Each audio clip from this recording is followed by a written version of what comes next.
Hoy me toca compartir este panel y dialogar con Felipe. Vamos a hablar sobre el despertar de nuestro propósito, pero antes me gustaría presentar a Felipe, que él es gerente general de Turner Internacional en Argentina. Está a cargo de la estrategia de las operaciones comerciales en el país y además lidera los programas de innovación en América Latina. Como yo, está casado con María, y como yo tiene 3 hijos de 7, 9 y 11 años, y en su tiempo libre le gusta escuchar música, el esquí, y cuando era más joven le gustaba surfear. ¿Ah? Bueno, Felipe, muchas gracias por tu participación acá, y vamos un poco a pensar, ¿no?, juntos en este despertar y nuestro propósito en estos contextos desafiantes. Y sin duda el año 2020 fue un año de muchos cambios, un año donde nos tomó la pandemia, la crisis local, internacional, donde cada uno de nosotros, digamos, salió un poco de su esquema normal y tuvimos que vivir desde trabajar desde las casas, nuestros hijos hacer homeschooling y adaptarnos a una situación totalmente diferente que duró más tiempo de lo que pensaba y que todavía está en una situación bastante incierta, ¿no? Tiempos de crisis, donde como todos tiempos de cambio hay oportunidades. Entonces, primera pregunta que te quería hacer, ¿cuáles son esas oportunidades para transformarnos, para innovar, para reconvertirnos como profesionales, personales y con los otros? Hola Clara, gracias. Muchas gracias por la presentación. Gracias a ACDE y muy contento de estar acá compartiendo con ustedes.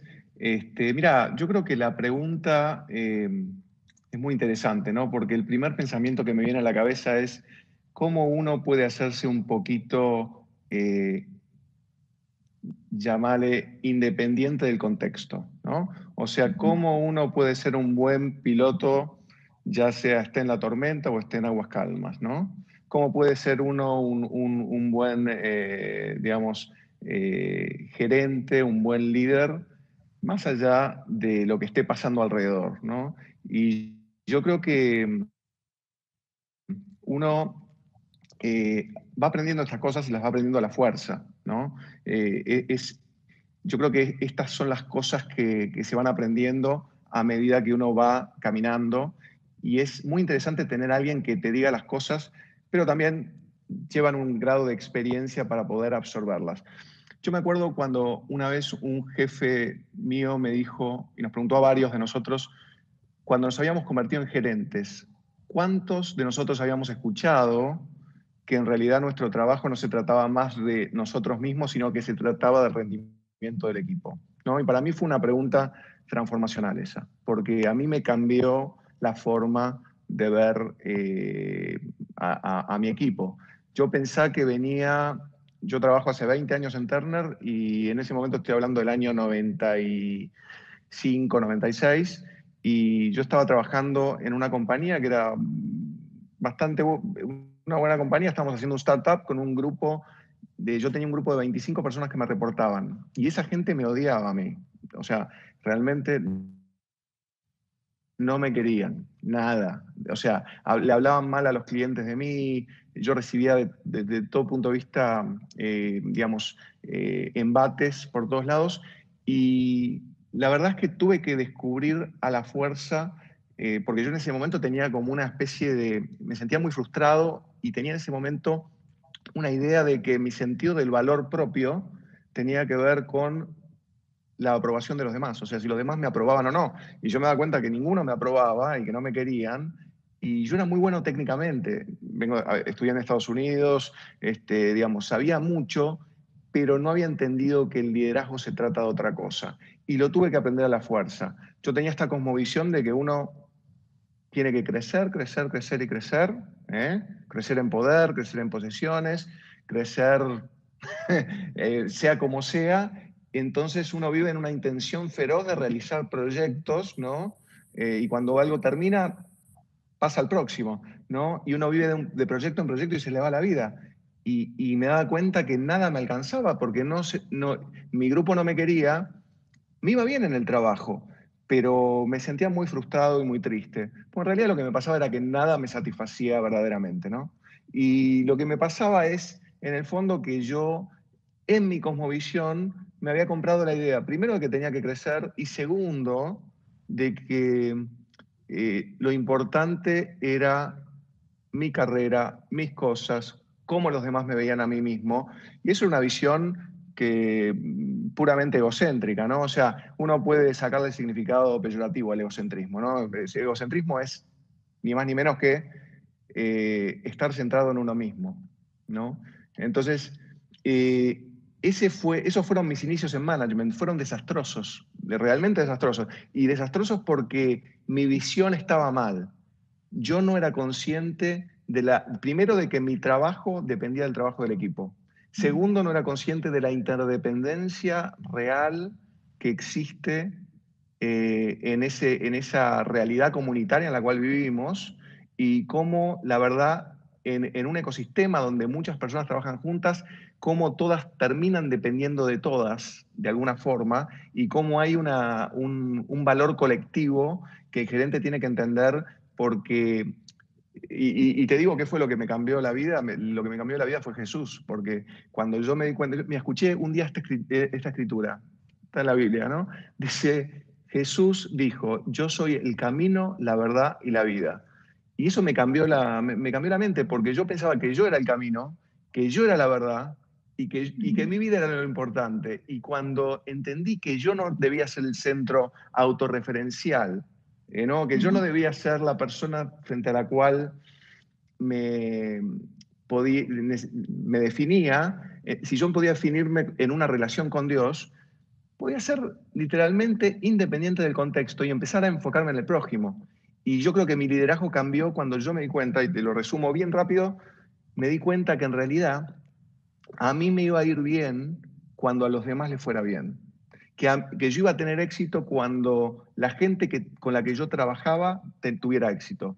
Entonces, ¿qué pasó? Cambié, hice un giro copernicano, un giro, ¿me entendés? O sea, pasé de pensar que yo era que la Tierra es el centro del universo y me di cuenta que el Sol es el centro del universo, que Dios es el centro del universo, que no yo. Entonces yo estoy en la Tierra con un propósito. Y el propósito, y esto es lo interesante, tiene que ver con mejorar la calidad de vida de las personas que trabajan conmigo.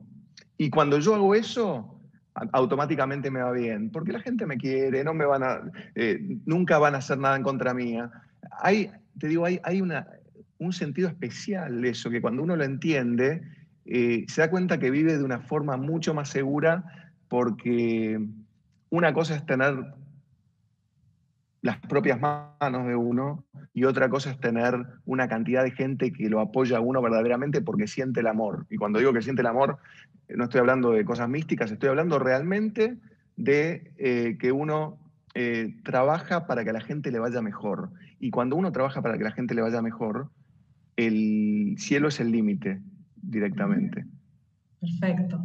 Así que es un poco encontrar ese propósito, ¿no? Que lo fuiste encontrando a través de tu trayectoria y de tu vida profesional. Y como miembros de ACDE, digamos, nosotros también nos junta o nos reúnen los valores cristianos, ¿no? Y creo que en situaciones como hoy, digamos, hay valores que se potencian, los buenos y los malos, ¿no? ¿Cuáles son aquellos valores que se destacan? ¿Cuáles son aquellos valores que deberíamos potenciarlos y realmente tratar que perduren en un contexto como el de hoy y tratando de, digamos, buscar nuestro propósito? Sí. Bueno, ya, primero te digo, para mí el gran asunto y la cosa más importante es que tenemos que darnos cuenta que el cambio ha llegado para quedarse. O sea, yo tengo esta imagen que muchas veces le transmito a mis colaboradores, que es que nosotros en el pasado, cuando nos enfrentamos a cambio, lo veíamos generalmente como estábamos en una isla de paz y íbamos a cruzar un puente hacia otra isla de paz, ¿no?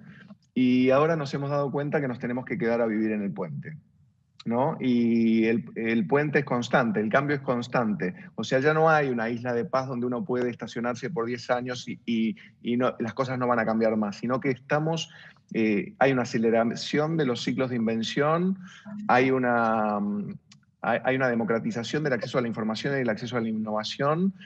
Hay mucha más gente innovando y generando disrupción en mercados, con lo cual hay que ser muy, muy flexible. Y yo creo que para el futuro, dos cosas.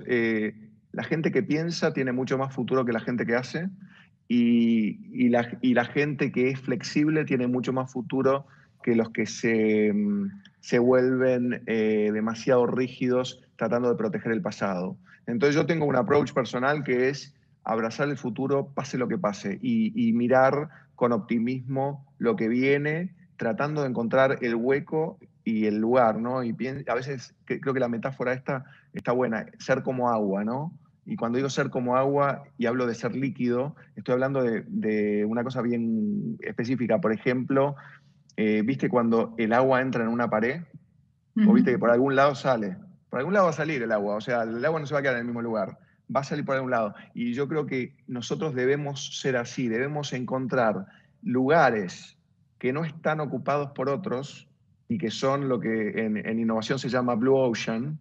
Blue Ocean por oposición a Red Ocean. Red Ocean es un océano sangriento donde está lleno de tiburones, y Blue Ocean es un lugar que nadie ha ocupado todavía. Buscar esos lugares, posicionarnos ahí y agregar valor ahí, y estar seguros de siempre estar agregando valor, abrazando el cambio. Eso creo que es un valor que hay que transmitirle a la gente. El segundo es claramente lo que mencionaba anteriormente, no quiero quedarme mucho en eso, pero es tener un modelo de liderazgo de servicio. El modelo de liderazgo de servicio es completamente opuesto al liderazgo que hay en el mundo. En el mundo, el liderazgo cree que lo que hay que hacer es pisar cabezas para llegar más alto, y en Cristo la gente cree que el que sea el líder tiene que ser el menor de todos, el más humilde de todos, ¿no? Tiene que soportar a todos los demás. Y yo creo que ese es el modelo, o sea, creo que en el modelo de Jesús está la clave del liderazgo, ¿no? Perfecto, muy bien. Y volviendo un poco al tema, digamos, o sea, más del mundo empresarial, ¿no? O sea, vemos un poco que en este contexto, digamos, las empresas, las organizaciones tienen que revisar la estructura, están muy atentos a la eficientización de costos, los perfiles se tienen que reconvertir, hablamos de upskilling, de reskilling. ¿Cómo ves un poco las prioridades del mundo empresarial? ¿Qué prima más, lo humano, lo económico? ¿Cuál es tu visión, Felipe? Bueno, yo creo que por un lado tenemos que entender que el mercado es implacable y el consumidor es implacable. O sea, el consumidor elige todos los días y elige lo que quiere elegir. Y cada vez, digamos, la desintermediación que ha sucedido a partir de la irrupción de Internet en general, hace que una cantidad de jugadores que antes estaban en la cadena de valor ya no estén más. Y esos jugadores intermediaban y de alguna forma ejercían presión, push, ¿no? O sea, empujaban cosas y la gente las consumía. Por ejemplo, en nuestra industria, el modelo broadcast, que era el modelo donde vos transmitís una cosa a millones de personas, sigue siendo válido solamente en grandes eventos, deportes y alguna cosa más, pero en general se ha pasado al modelo unicast. El modelo unicast es básicamente el modelo del streaming, donde cada persona recibe un feed de lo que quiere ver en el momento que lo quiere ver y de la forma que lo quiere ver, en el lugar que lo quiere ver. Entonces, el consumidor se ha transformado en implacable, en el sentido de que elige todos los días y hay cada vez más opciones, con lo cual las empresas tienen que estar mirando claramente una reconversión constante, tienen que tener que perder el miedo a las decisiones, digamos, llamémosle radicales, miedo a la canibalización, porque en este mercado si no te canibalizas, vos te canibaliza otro. Entonces, nosotros creemos que nosotros tenemos que jugar todos los partidos. Digamos, en Turner, no quiero hacerle publicidad a Turner, me comprometí a no hablar de Turner, pero es interesante, por ejemplo, que yo en 2014 me reuní con gente de torneos y de AFA para ver a ver si podíamos tener el fútbol en Argentina de alguna forma. Y me dijeron, ustedes están locos, ustedes los van a bloquear, ustedes nunca van a tener el fútbol.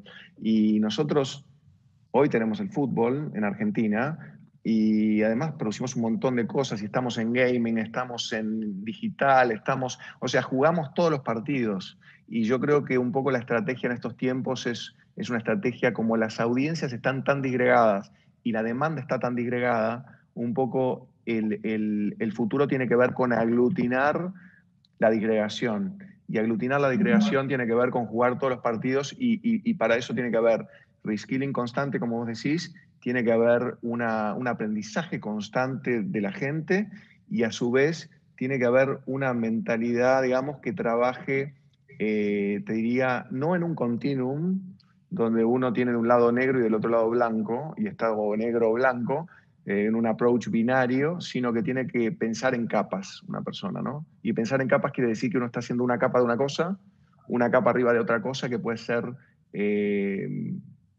hasta mutuamente exclusiva, te diría, o sea, completamente antitética desde el punto de vista estratégico, pero la hace igual porque uno sabe que esto no es un juego suma cero y que quizá la escala es más importante que la excelencia ejecucional en un área, digamos, ¿no? Entonces, yo creo que todos esos pensamientos, es pensar digital. Vos pensás que digitalmente uno piensa en capas, no en un continuum bidimensional, digamos. Entonces, yo creo que el aprender a mantener en la misma cabeza cosas que son antitéticas, pero que pueden ser hechas al mismo tiempo, es una habilidad que hay que desarrollar. Perfecto, muy bien. Y hablemos un poquito más de liderazgo servicial, Felipe. Digamos, lanzaste un poco el concepto. ¿Cuál es un poco tu visión sobre ese liderazgo servicial, innovador y responsable? Y, digamos, sobre todo, ¿cuál es un poco tu consejo para los jóvenes? Ya, yo creo, Clara, que hay dos tipos de líderes. Aquellos que juegan el partido, para hacer una analogía futbolística, tratando de cumplir con todo lo que creen que se les demanda, que es una posibilidad, pero es una posibilidad, llamarle no auténtica, es una posibilidad no orgánica, es una posibilidad impuesta por el contexto políticamente correcto, el contexto de lo que hay que cumplir según el compliance de cada compañía, etcétera, etcétera. Y hay otro tipo de líderes que llevan esto en el corazón, y cuando vos lo llevas en el corazón no necesitas cuidarte de nada, porque te sale naturalmente. Entonces, para mí lo más importante es que uno tiene que tener una transformación radical interior, y la transformación radical interior es a lo que me refería anteriormente. Esto no es veo cómo me acomodo al rol que me dieron. Esto es una cosmovisión, es una forma de ver el mundo en donde uno se da cuenta que lo que verdaderamente funciona, uno se da cuenta que tiene una interdependencia tal con el otro, que si uno no se enfoca en el otro, termina perdiendo. Esa es la cosmovisión para mí. Y quiero decirte algo, uno puede verlo como, qué bueno, qué lindo esto, pero es práctico, es puramente práctico. O sea, el éxito está... A ver, ¿qué es un líder? Un líder es una persona a quien mucha gente lo sigue. ¿A qué tipo de persona mucha gente lo sigue? A las personas que realmente...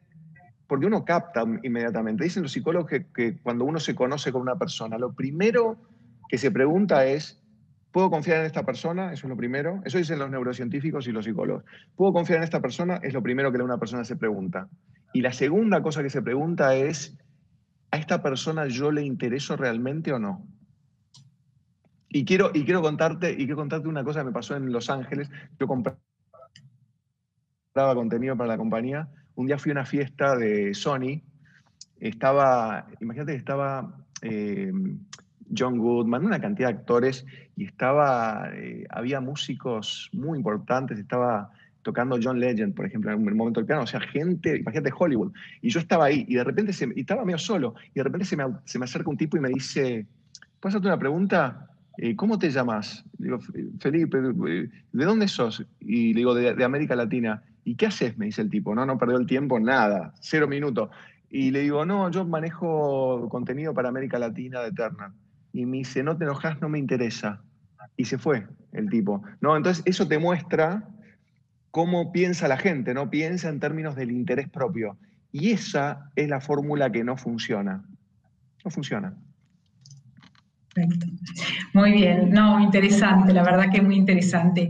Y pensando que estamos acá con varios jóvenes, ¿no? Que ellos todavía, digamos, tienen una larga carrera profesional por delante, ¿Qué les dirías como para que sean realmente protagonistas? O sea, vivimos tiempos complejos, pero que sean protagonistas de cambio, ¿no? Que ellos tomen un poco, si es este el momento para que ellos puedan ser también hasta agentes de cambio, ¿no? Y cómo ellos pueden tomar el protagonismo, ¿no?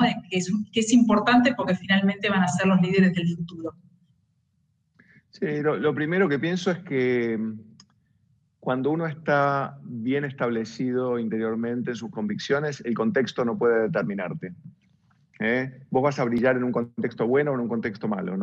O sea, el contexto puede ser algo que te afecte limitadamente, pero cuando uno tiene las cosas bien armadas, digamos, y está bien armado interiormente, el contexto es un asunto coyuntural,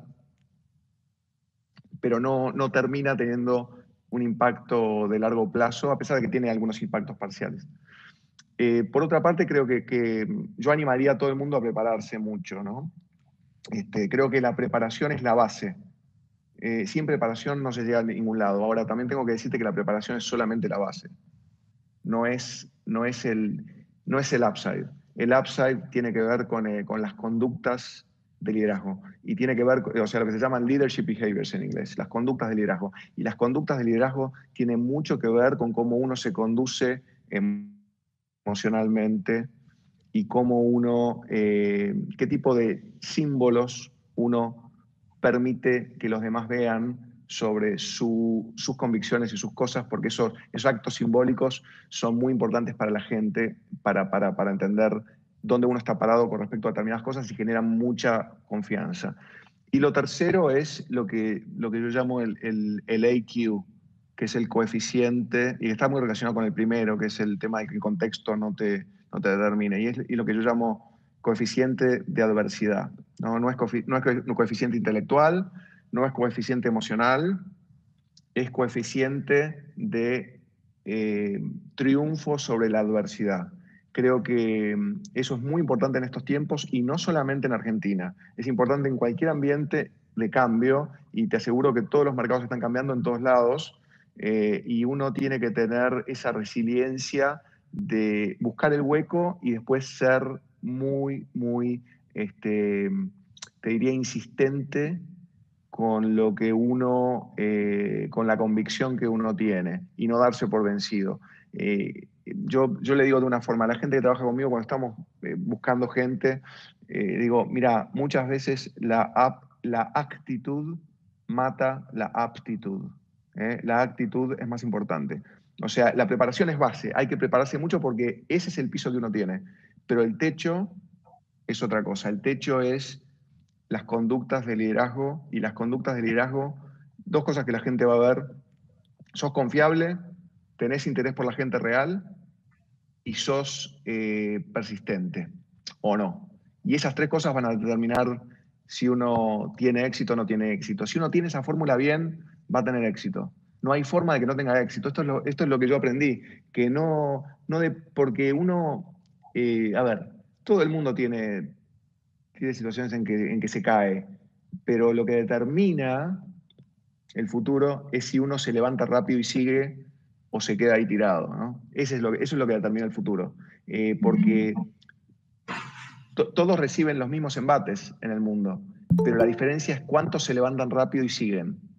Y entonces yo por eso, la palabra de ánimo es no depende de la mano que la vida me entregó, depende de mi convicción y de mi formato de operación, digamos. Si hay una convicción certera y hay una resiliencia y hay un verdadero interés por los demás, entonces yo creo que nada puede salir mal. Puede salir mal en algún momento, pero uno es rápido para levantarse y puede seguir y inevitablemente va a encontrar su lugar y va a tener éxito. Muy bien. Y Felipe, yo también coincido con vos que, digamos, todo es cuestión de un poco, digamos, de persistencia, ¿no? Convicción, propósito que hablamos, ¿no? Entonces son todas esas cosas que las tenemos que siempre tener presentes porque son los que nos van a un poco guiar en nuestro, no solamente en la carrera profesional, en la parte humana también, ¿tá? También tenemos, además de jóvenes acá que trabajan en empresas, tenemos muchos emprendedores, ¿no? Y, digamos, vos un poco estás liderando toda la parte de programas de innovación para América Latina en Turner. ¿Y cómo juega el tema de la innovación en estos tiempos, ¿no? Digamos, ¿qué nos podés un poco contar de tus experiencias, de cómo juegan esta innovación y las nuevas ideas? Bueno, yo creo que uno de los factores de cambio más importantes que ha existido es el asunto de la irrupción de la tecnología y de la baja del costo de innovación a partir de la tecnología con el desarrollo de Internet, ¿no? Vuelvo sobre el mismo tema. Y eso ha cambiado también la forma de operar y de lanzar proyectos, porque hoy la mayoría de los proyectos digamos que realmente son innovadores, tienen que tener tecnología. Hoy realmente vivimos en un mundo donde la tecnología es absolutamente capilar y hay digamos, es muy difícil encontrar lugares donde la tecnología no te dé un upside, si vos la utilizas bien. Ahora, se da la paradoja de que fui a Singularity University, la universidad de Google, hacer un curso ejecutivo, y una de las cosas que nos enseñaban es que el 99% de los proyectos digitales en las compañías fracasan porque tienen una visión limitada, digamos, que no se basan realmente en un unmet customer need, o sea, perdón por el inglés, estoy tan acostumbrado a hablar en inglés en la compañía que una necesidad no satisfecha del consumidor, ¿no? No se basan realmente en una necesidad no satisfecha del consumidor, sino en una intuición de una persona que no está basada en data, ¿no? Y además, muchas veces la tecnología se utiliza sin... Es decir, lo que se hace es un business plan a 5 años, se ponen una cantidad de números que no tienen ningún sentido porque son completamente imaginados, sin ningún tipo de experiencia previa, y básicamente se ejecutan así los proyectos. Entonces lo que pasa ahí es que la tendencia es a poner todo el costo al principio y después ver cómo funciona. Y yo creo que una de las cosas que nos ha enseñado la tecnología es que un proyecto se puede iterar, y se puede iterar con metodologías que se llaman ágiles o de design thinking o lo que sea, que tienen como, digamos, concepto central que uno puede gastar un poco, lanzar un alfa o un beta del proyecto, o lo que se llama un MVP, un Minimum Viable Product, y iterarlo y ver a ver qué tipo de eco produce y cambiarlo y así distribuir el costo a lo largo del plan. Con lo cual, la tecnología ha abaratado el costo inicial de la innovación y permite que se haga más innovación si uno distribuye el costo a lo largo del tiempo. Esto es algo que nos ha cambiado a nosotros la cabeza, porque antes hacíamos business plans y si había que gastar 5 millones de dólares los poníamos al principio. Y no digo que no haya proyectos en donde hay que poner toda la plata al principio, derecho de fútbol hay que ponerlo todo al principio. O sea, hay que poner mucho al principio y listo, y uno sabe lo que es, pero eso es más tradicional. Pero cuando uno está trabajando en tecnología, hoy tenemos la posibilidad de iterar proyectos, y hay algunas empresas como Google o algunas otras de las FANGs, digamos, que lo que hacen es mirar básicamente ya no KPIs, no les llaman KPIs, sino que les llaman OKRs, o sea, Objective Key Results. Y Objective Key Results quiere decir resultados objetivos claves que muchas veces no tienen que ver ni con rentabilidad ni con ninguna de los asuntos que uno miraba antes, sino que tienen que ver con potencial, con dirección general, con otro tipo de cosas. Entonces, yo creo que la oportunidad de innovación ahora es utilizar la tecnología a nuestro favor. Internet es un regalo enorme. Uno puede tener una visión muy apocalíptica de Internet, pero yo te digo que con Internet uno puede lograr cosas que nunca parecieron posibles, y a través de Internet uno tiene la posibilidad de distribuir el costo de los proyectos a lo largo del tiempo para lograr productos viables mínimos que sean más, digamos, transformables a lo largo del tiempo y que se puedan transformar en base a data real y por eso puedan ser exactamente lo que el consumidor quiere, que muchas veces no es lo que nosotros pensamos. Muy bien. Y Felipe, un poco, ya no creo que nos quedan solamente unos pocos minutos más, pero ¿cuál un poco sería tu consejo para todos estos jóvenes que nos están escuchando en términos de, digamos, de varios conceptos que hablamos, ¿no? Del propósito, de los valores, del liderazgo, de ser agentes de cambio? ¿Cuál es un poco tu consejo hacia ellos y tu mensaje final? Sí, es bueno, ¿no? Pensar a ver qué diría uno en este caso, porque hay tanta cosa, pero yo creo, a ver, hay una idea que creo que debe ser central, que es, estamos en control. No, las cosas no han escapado a nuestro control. Estamos en control. Por lo menos, uno puede controlarse a uno, ¿no? A uno mismo. Uno no es una víctima. Nosotros podemos estar del lado de ser un agente de cambio, como vos lo definías, que está buenísimo, o puede estar del lado de una víctima del cambio. Y Charles Dickens decía una cosa que está buenísima. Decía, el mejor de los tiempos, el peor de los tiempos. Este tiempo puede ser el mejor o el peor y depende de vos.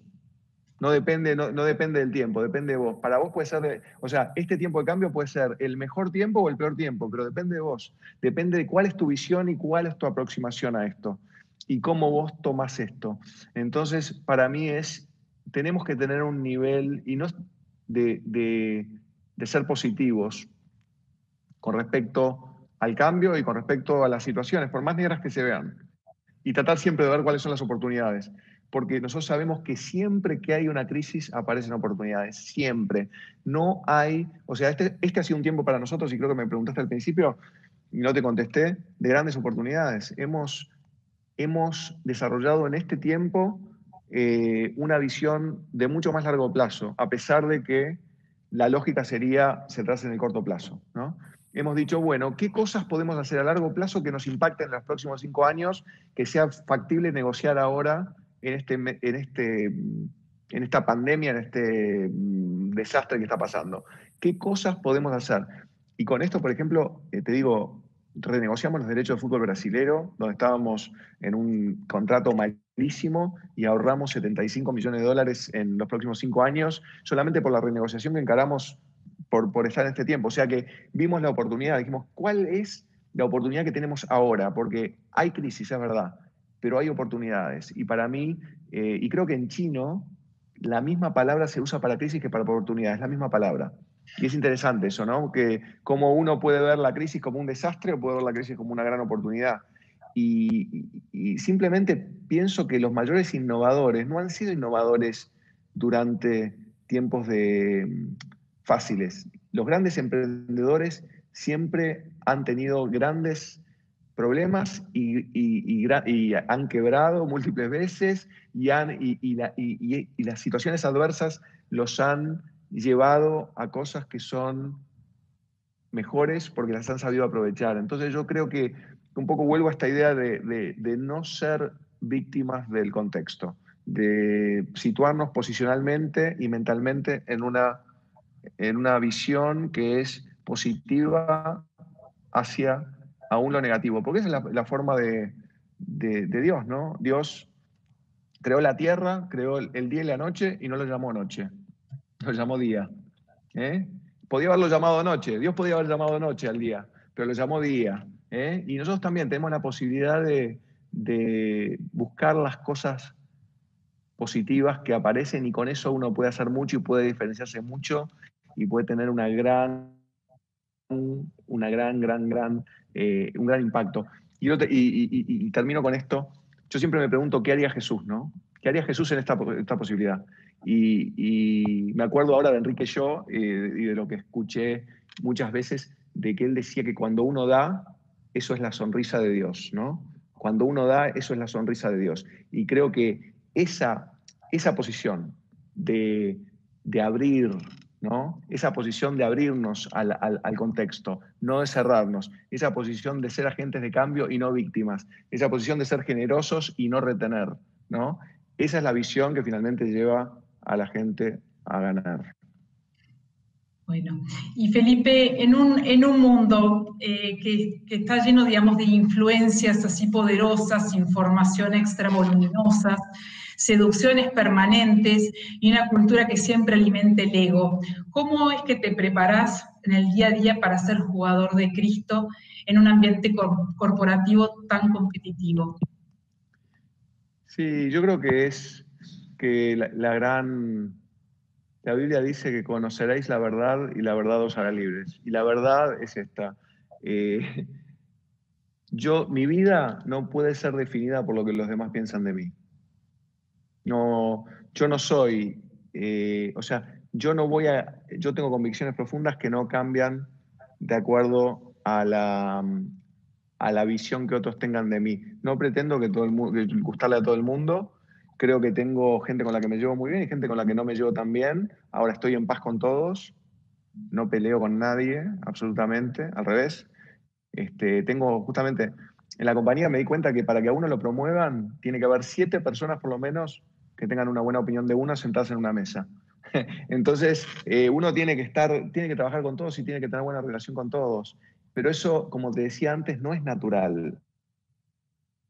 O sea, si uno no tiene una visión que no depende de la... Porque, a ver, cuando uno tiene una visión egocéntrica del mundo, vos a las personas las categorizás en 2 categorías.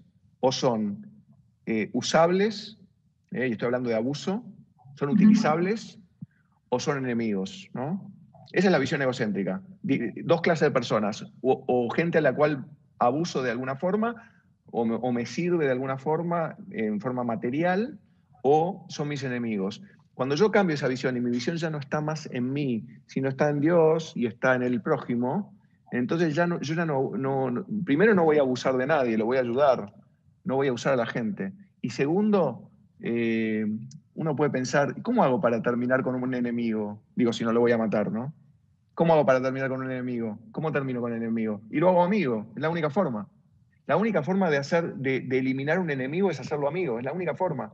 Entonces uno termina aprendiendo que esta mentira de que el éxito se logra pisando cabezas de gente, te digo, es lo que nos ha vendido el mundo, es lo que nos venden los medios de comunicación, es lo que nos venden las series, es lo que nos vende el contexto.